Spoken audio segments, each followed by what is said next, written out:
வாங்க வாங்க மார்கழி 14 எங்கே போகிறதுன்னு தெரியல. அதனால் என் பிள்ளைங்கள்ட்டலாம் கேட்டுட்டு இருந்தேன் எங்கே போகலாம் அப்படின்னு சொல்லிட்டு. அதுங்க வந்து பீச்சுக்கு போகணுன்னுச்சா. அதனால் காலையிலே ஆனால் நாங்கள் கிளம்பிட்டோம். ஆனால் பசங்க எல்லாரையும் கூட்டிகிட்டு கிளம்புறதுக்கு கொஞ்சம் அதுக்குள்ளே விடிஞ்சிருச்சு கொஞ்சம்.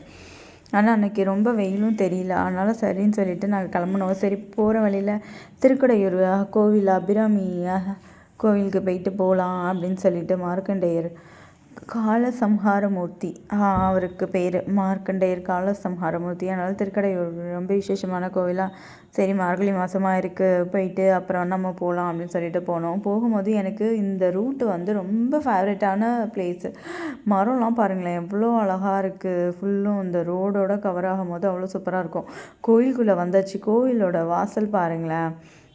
கோயிலுக்கு முன்னாடி ரோட்டில் வந்துகிட்டே இருக்கும்போது அது கோபுரத்தோடு அது அவ்வளோ ஒரு அழகாக இருக்கும். முன்னாடி இங்கே மரம்லாம் மறைச்சிருக்கு. மரத்தெல்லாம் கழிச்சு விட்ருக்கும் போது இன்னும் ரொம்ப சூப்பராக இருக்கும். அந்த கோபுரத்தை பாருங்களேன். கோபுரம் கோடி புண்ணியம் கோபுர தரிசனம் கோடி புண்ணியம் சொல்லுவாங்களா.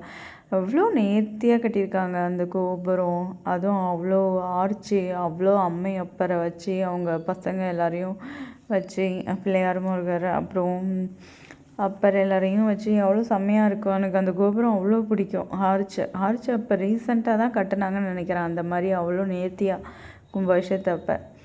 கோயில் கோபுரம் பாருங்களேன் எவ்வளோ சூப்பராக இருக்குன்னு. இந்த சைடு கோபுரத்து வழியாக போனோம். நம்ம ஃபுல் கோபுரத்தையும் வேடிக்கை பார்த்துக்கிட்டே போகலாம். பின்னாடி கோபுரம் ஒன்று இருக்குது நல்லா. அதுவும் பெரிய கோபுரம். அது இவ்வளோ ஹைட்டுக்கு வராது. ஆனால் கொஞ்சம் அகலமாக கட்டையாக இருக்கும். ஆனால் செம்மையாக இருக்கும். அதுக்கு ஏற்று ஒரு பெரிய மரம் வேறு இருக்கும். அவ்வளோ சூப்பராக இருக்கும். நாங்கள் சுவாமி பார்த்து முடிச்சுட்டு அப்படியே சுற்றி தான் வந்தோம். ஒரு கோயிலை அப்படியே ஒரு ரவுண்டு அடிச்சுட்டு வந்தோம். எவ்வளோ கோபுரம் இப்போ. ஆனால் கும்பாபிஷேகம் பண்ணி ரொம்ப நாள் ஆச்சு. ஆனால் எப்படி பளபளன்னு இருக்கார் பாருங்களேன். புது பொண்ணுங்கிற மாதிரியே இருக்கார். புது கோபுரங்கிற மாதிரியே. அப்புறம் என் பசங்க வந்து அபிராமி சந்நிதிக்கு முன்னாடி உள்ள அந்த தோட்டத்தெல்லாம் வீடியோ எடுத்துகிட்டு இருந்தாங்க. ஃபோட்டோஸ் கிளிப்பிங்ஸு இதெல்லாம் பார்த்தா பெங்களூரில் உள்ள மாதிரி இருக்குது. இதெல்லாம் வந்து ஓப்பன் பண்ணலாம்ல அப்படின்னு சொல்லி ஏன் ஓப்பன் பண்ணாமல் பூட்டி வச்சுருக்காங்க அப்படின்னு சொல்லிட்டு பேசிகிட்டு இருந்தோம்.